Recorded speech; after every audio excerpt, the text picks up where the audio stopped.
Бүгүн сабакта биз MATLAB жүйрөсүндө функциялардын графигин түзгөндү үйрөнөбүз. MATLAB жүйрөсүндө сызыктуу масштабта бир өзгөрүлмөлүү функциянын графиги plot функциясынын жардамында түзүлөт.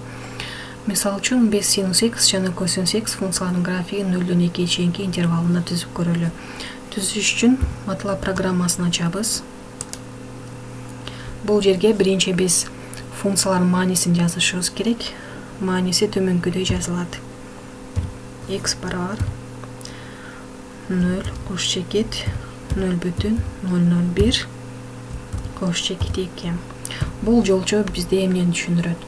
0 жана 2 бул интервал. Мындайча айтканда биздин функциябыз 0-дөн 2-ге чейинки интервал түзүлүш керек. Ал эми кадамы 0,001 болуп берилиши керек. Андан кийин биз кайсыл функциянын графигин түзүп атабыз? Ошол функцияны жазабыз. Y барабар sinus x. Жазгандан кийинки жолчого биз plot функциясын жазабыз. Ал төмөнкүдөй жазылат. Plot кашанын ичинде x, y.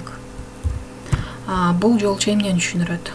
X бул функциянын мааниси, ал эми y биз түзө турган функциянын графигинин белгилениши. Жазып болгондон кийин экрандан жообун алыш үчүн Enter клавишасын басабыз. Мынакей биздин көз алдыбызда y барабар sinus x функциясынын графиги түзүлдү. Эми биз y барабар cosinus x функциясынын графигин түзөлү. Ушул эле жерде биз y барабар cosinus x деп жазып алсак боло берет. Кийинки жолчого төз дагы башынан plot кашанын ичинде x, y деп жазып коюшубуз керек. Жообун алыш үчүн Enter клавишасын басабыз. Мынакей бул y барабар cosinus x функциясынын графиги. Биз sinus x жана cosinus x функцияларынын графигин бөлөк-бөлөк чыгарып көрдүк. Эми ушул эки функцияны эле бир эле окнодо чыгарып алсак болот.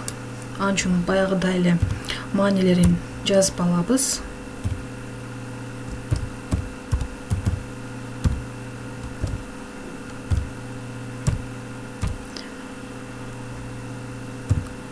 Y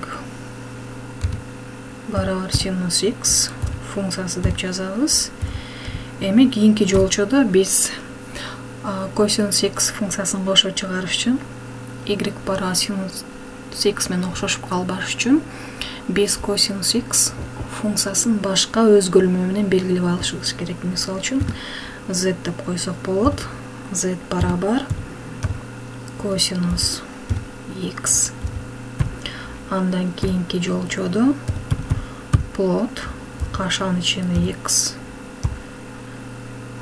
бүтүр y бүтүр кайрадан x бүтүр z кашаны жабабыз. Бүтүрлүү чекит белгисин коебуз.